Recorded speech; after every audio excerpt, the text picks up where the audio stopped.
Hello students, आज हम पढ़ेंगे एनएमएस का जो हमारा 5 नवंबर को जो पेपर हुआ है उस पेपर के कुछ महत्वपूर्ण क्वेश्चन के आंसर आप सभी के साथ आज के इस वीडियो में मैं लेकर आया हूं। तो आप इन क्वेश्चन का आनंद लीजिए ताकि आने वाली एग्ज़ाम में आप ये गलती दोबारा न करें।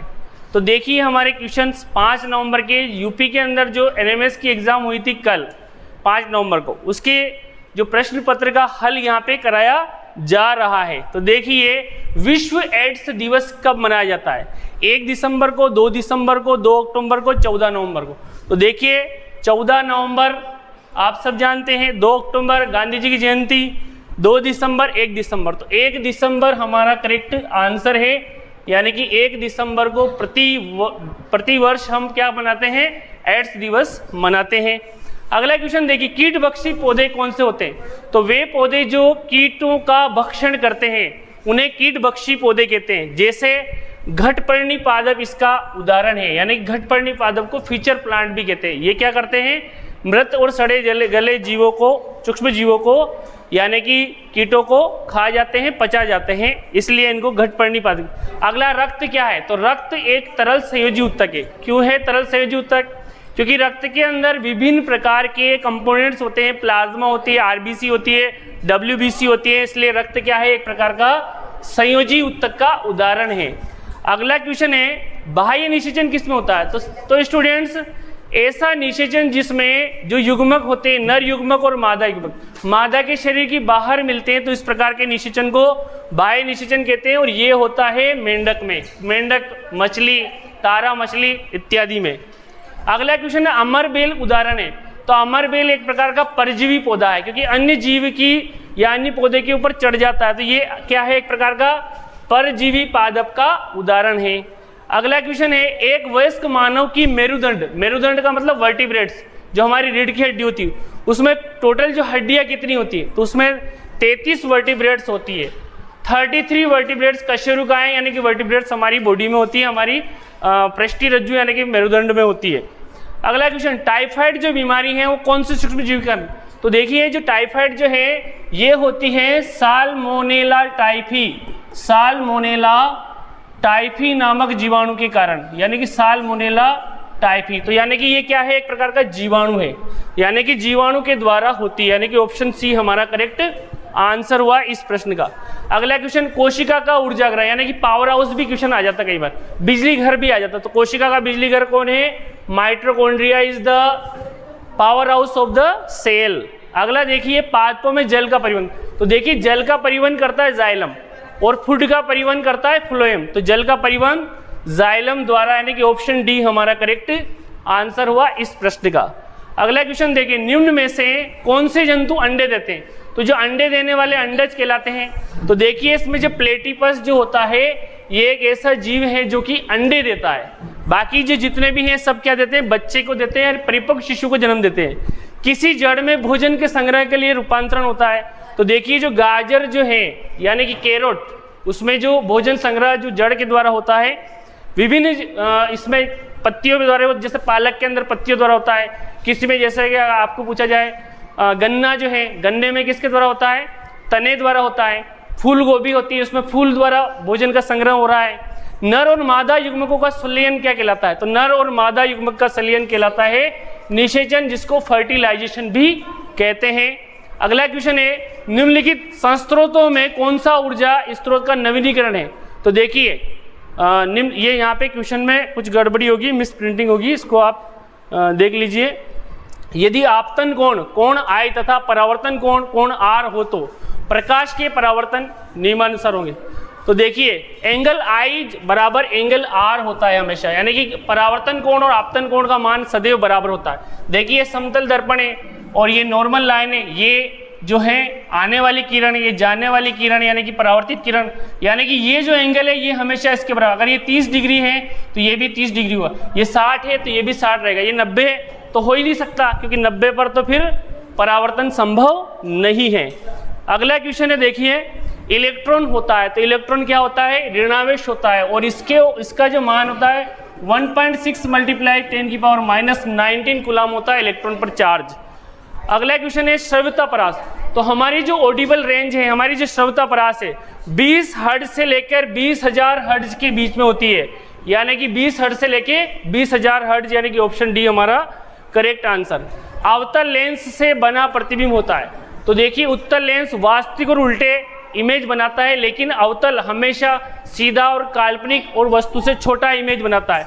तो सीधा और काल्पनिक या और आभासी बनाएगा, यानी कि ऑप्शन ए हमारा करेक्ट आंसर। जल का घनत्व कितना होता है? तो जल का घनत्व होता है 1000 किलोग्राम पर मीटर क्यूब, ये जल का घनत्व है। ध्वनि की चाल सबसे ज़्यादा किस में होती है? तो सबसे ज़्यादा होती है ठोस में, उससे कम होती है द्रव में, और सबसे कम होती है गैस में। और निर्वात में जो ध्वनि है वो चल नहीं सकती, ये ध्यान रखना। तो यहाँ पे क्या आएगा? ठोस हमारा करेक्ट आंसर हुआ इस प्रश्न का। अचुंबकीय छड़, तो चुंबकीय छड़ अलग अलग पहचान के लिए निश्चित परीक्षित जो बल है वो है। तो दोनों छड़ में कोई क्रिया प्रतिक्रिया नहीं होती, यानी कि ऑप्शन सी हमारा करेक्ट आंसर। 40 डिग्री तापमान के आधा लीटर पानी को, जल को 70 डिग्री सेल्सियस तापमान वाले 2 लीटर जल में जब मिलाएंगे तो जो मिश्रण बनेगा उसका तापमान कितना होगा? तो देखिए सिंपल सी बात है, जो 2 लीटर जल है वो 70 डिग्री सेल्सियस है। तो जब आधा लीटर पानी जो 40 डिग्री वाला है उसको हम मिलाएंगे तो यहाँ पे टेम्परेचर इसका कम है, तो टेम्परेचर जो हाई है उसका क्या हो जाएगा? कम, और कम वाले क्या हो जाएगा? ज़्यादा। तो यहाँ पे जो हमारा आंसर आएगा 64 डिग्री सेल्सियस, क्योंकि 75 तो हो नहीं सकता, क्योंकि हम पानी मिला रहे कम ठंडा पानी मिला रहे अपन, इसलिए यहाँ पे 80 भी नहीं हो सकता। तो यहाँ पे 64 डिग्री सेल्सियस हो जाएगा।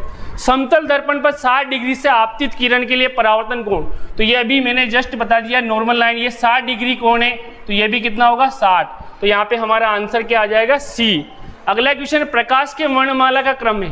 तो देखिए प्रकाश की वर्णमाला का क्रम है VIBGYOR, ये वेबग्योर का क्रम याद रखिए। Violet, indigo, blue, green, yellow, orange और रेड।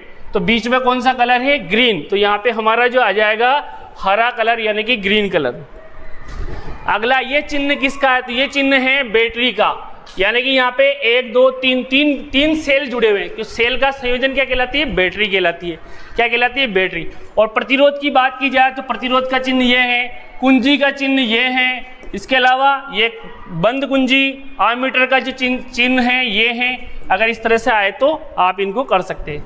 विभवांतर को मापते हैं, इसकी यूनिट है वोल्ट। तो प्रतिरोध की यूनिट क्या है? ओम है, ध्यान रखना। जूल किसकी यूनिट है? ऊर्जा की। और एम्पियर किसकी यूनिट है? विद्युत धारा की। और कूलाम किसकी यूनिट है? आवेश की। अगला क्वेश्चन देखिए, स्पष्ट प्रतिध्वनि सुनने के लिए स्रोत और परावर्तक तल के बीच न्यूनतम दूरी कितनी होनी चाहिए जब ध्वनि का वेग? तो यहाँ पे आपको 2D बराबर V × T यह दिया हुआ है। तो यहाँ पे D बराबर V × T/2, और V का मान जो है यहाँ पे 330 मीटर पर सेकंड, और टाइम जो है 0.1 सेकंड होता है। सेकंड से सेकंड काटेंगे, और यहाँ पे 2 का जब हम भाग देंगे, क्योंकि 2 यहाँ पे है, तो अपना आंसर आ जाएगा 16.6 मीटर। यानी कि स्पष्ट प्रतिध्वनि सुनने के लिए हमारे और जो परावर्तक पृष्ठ है उसके बीच में 16.6 यानी कि लगभग 17 मीटर की दूरी आवश्यक है, तभी आप अपनी प्रतिध्वनि को सुन सकते हैं। निम्नलिखित में से कौन सा नवीनीकरण ऊर्जा के स्रोत है? तो देखिए पवन ऊर्जा, ये भी नवीनीकृत है। सौर ऊर्जा भी नवीनीकृत है। भूतापीय ऊर्जा, यानी कि ये सभी क्या है? ऊर्जा के नवीनीकरण स्रोत। तो नवीनीकरण स्रोत किसे कहते हैं? ऐसे सोर्सेज जिनसे एनर्जी को रिन्यूएबल किया जा सकता, बार बार यूज किया जा सकता, तो वो नवीनीकरण ऊर्जा स्रोत है। निम्नलिखित में से कौन सा भौतिक परिवर्तन है? तो देखिए कोयले का जलना, जब भी जलना आ जाए तो समझ लो रासायनिक परिवर्तन है। देखिए दूध से दही का जमना, ये एक रासायनिक परिवर्तन है।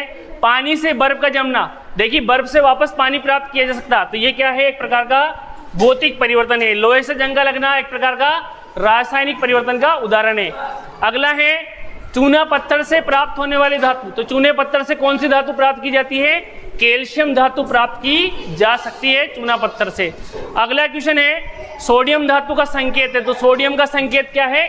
Na, और सिलिकॉन का संकेत Si, नाइट्रोजन का संकेत है N।